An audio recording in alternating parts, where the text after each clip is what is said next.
അസ്സലാമു അലൈക്കും വറഹ്മത്തുള്ളാ. നബി സല്ലല്ലാഹു അലൈഹി വസല്ലമ തങ്ങളുടെ സ്നേഹനിധിയായ പേരക്കുട്ടിയായ ഹസൻ റളിയല്ലാഹു അൻഹുവിനെ തോളിലിരുത്തിക്കൊണ്ട് നബി തങ്ങൾ പ്രവർത്തിച്ചു.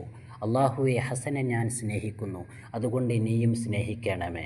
വളരെ സ്നേഹത്തോടുകൂടെയും അതുപോലെ തന്നെ സംരക്ഷണത്തോടുകൂടെയുമാണ് ഹസൻ റളിയല്ലാഹു അൻഹു വളർന്നത്.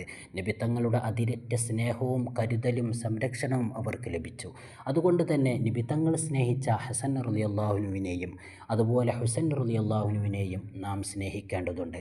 അവരുടെ പരമ്പരകളെ നാം സ്നേഹിക്കേണ്ടതുണ്ട്. നബി സല്ലല്ലാഹു അലൈഹി വസല്ലമ തങ്ങളുടെ കുടുംബങ്ങളെ നാം സ്നേഹിക്കേണ്ടതുണ്ട്. അഹ്ലുബൈത്തി കസ്സിഫീനത്തി നൂഹ്, എൻ്റെ കുടുംബം നൂഹ് നബിയുടെ കപ്പൽ പോലെയാണ്. അതുകൊണ്ട് തന്നെ നൂഹ് നബിയുടെ കപ്പലിൽ കയറിക്കഴിഞ്ഞാൽ എല്ലാവരും രക്ഷപ്പെടും. അതേപോലെ അഹ്ലുബൈത്തിനെ സ്നേഹിച്ചു കഴിഞ്ഞാൽ നാം രക്ഷപ്പെടുന്നതാണ്. അതുകൊണ്ട് അഹ്ലുബൈത്തിനെ സ്നേഹിക്കുക, നബിയുടെ കുടുംബത്തെ സ്നേഹിക്കുക, അവരെ ബഹുമാനിക്കുക. അസ്സലാമു അലൈക്കും.